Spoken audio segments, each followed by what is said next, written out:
আসসালামু আলাইকুম গাইস, সবাইকে স্বাগতম আমার নতুন একটি ব্লগ ভিডিওতে। আজকে আমি রায়ের বাজারে একটি পার্সেল ডেলিভারি নিয়ে আসছিলাম। তো পার্সেল ডেলিভারি শেষে মনে হলো পাশে তো শহীদ বুদ্ধিজীবী স্মৃতিসৌধ, চলে একটু ঘুরে আসি, আপনাদের সাথে ঘুরে আসি এবং নতুন করে এটা সম্পর্কে জানাই। এই শহীদ বুদ্ধিজীবী স্মৃতিসৌধে শুয়ে আছে হাজারো শহীদ, তাদের সম্মানে আমার হাজারো সালাম। তাদের রক্তের বিনিময়ে পেলাম আমরা এই মহান স্বাধীনতা এবং স্বাধীনভাবে বাংলা ভাষায় কথা বলার অধিকার।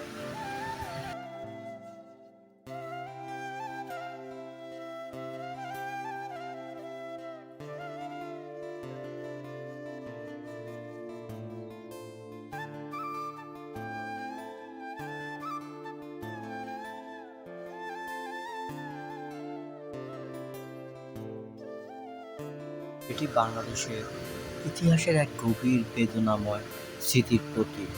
১৯৭১ সালের মহান মুক্তিযুদ্ধের শেষ পর্যায়ে ১৪ ডিসেম্বর পাকিস্তানি হানাদার বাহিনী ও তাদের দোসররা দেশের বহু শিক্ষক, চিকিৎসক, সাংবাদিক, সাহিত্যিক, প্রকৌশলী সহ অসংখ্য বুদ্ধিজীবীকে অপহরণ করে নির্মমভাবে হত্যা করে।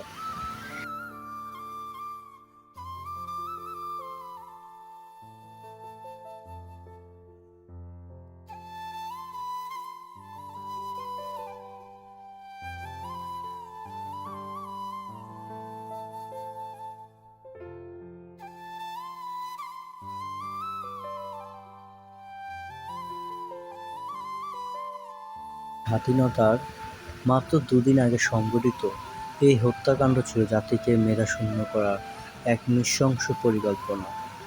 স্বাধীনতার পর রায়ের বাজারের ইটখোলার এলাকায় অনেক শহীদ বুদ্ধিজীবীর মরদেহ উদ্ধার করা হয়।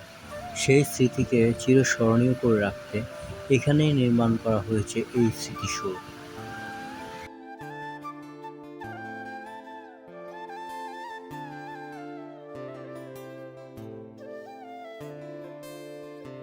এই স্মৃতিসৌধের ভিতরে ভিতরে আপনি ঢুকবেন, যতটুকু জায়গায় আপনি পরিদর্শন করবেন, আপনার মনটি জুড়িয়ে যাবে। চারদিকে সবুজ গাছপাছালি, পাখির কিচিরমিচির শব্দে প্রাণটা জুড়িয়ে যাবে।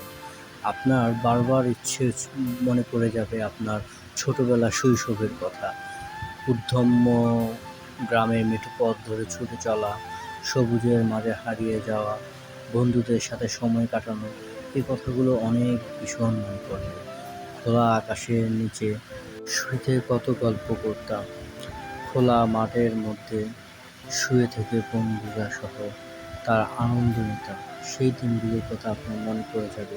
আসলে আজকে আমি এই বুদ্ধিজীবী স্মৃতিসৌধের মধ্যে এসে সেই দিনগুলোর কথা অনেক বেশি মনে পড়লো এবং অনেক মিস করছি সেই সবুজে ভরা সময়গুলোকে।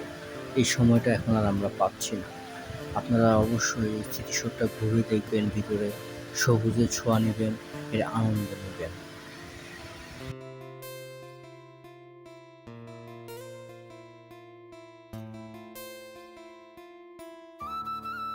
আপনারা অবশ্যই জানেন ১৪ই ডিসেম্বর শহীদ বুদ্ধিজীবী দিবসে হাজারো মানুষ এখানে ফুল দিয়ে শ্রদ্ধা নিবেদন করেন। আমাদের সবার দায়িত্ব এই ইতিহাস নতুন প্রজন্মের কাছে পৌঁছে দেওয়া এবং শহীদ বুদ্ধিজীবীদের আত্মত্যাগকে সম্মানের সাথে স্মরণ করা। লাইক, কমেন্ট ও শেয়ার করুন। এমন আরও ভালো ভালো সুন্দর সুন্দর ভিডিও পেতে চাইলে আপনারা আমার চ্যানেলটিকে সাবস্ক্রাইব করে রাখুন।